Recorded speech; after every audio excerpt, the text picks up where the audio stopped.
Magandang araw, Rain Nanayet!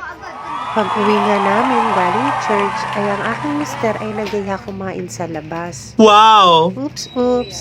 Sa labas lang ng bahay ha. What? Hindi sa restaurant, sa labas lang ng bahay. Pero, teka, tignan nyo. Siya nagluto ng lahat ng kakainin namin. Pinaghirapan niya talagang lutuin. Ayoko nang pansinin kahit naninibago ako. Aba, nilamas-lamas na nga niyan yung hipon. Pagkatapos nga niyan, yung karne naman ang nilamas-lamas niya. Lasang kamay na yan, charot. Basta ang importante, nag-chef kami for today video.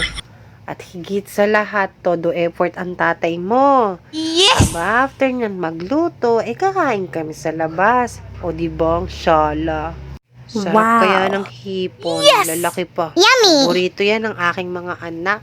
At syempre, ng nanay rin. Yes! Sana bukas ganito ulit, ano? Sarap kaya ng may tagaluto. Nababawasan ng trabaho ko. Minsan nga lang mangyari, pero grabe, ang sarap sa pakiramdam.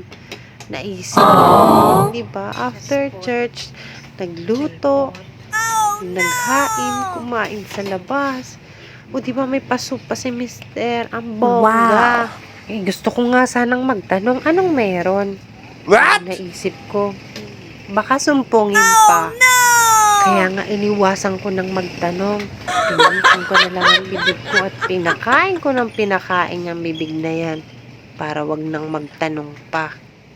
Baka nga kasi mawala pa siya sa mood, imbis good mood na. Abayan, sarap sa pakiramdam pag good mood ang mister mo. HB kasi palagi yan, diabetic kasi.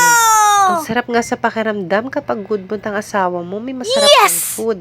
May taga-serve ka pa, may kusinero ka pa.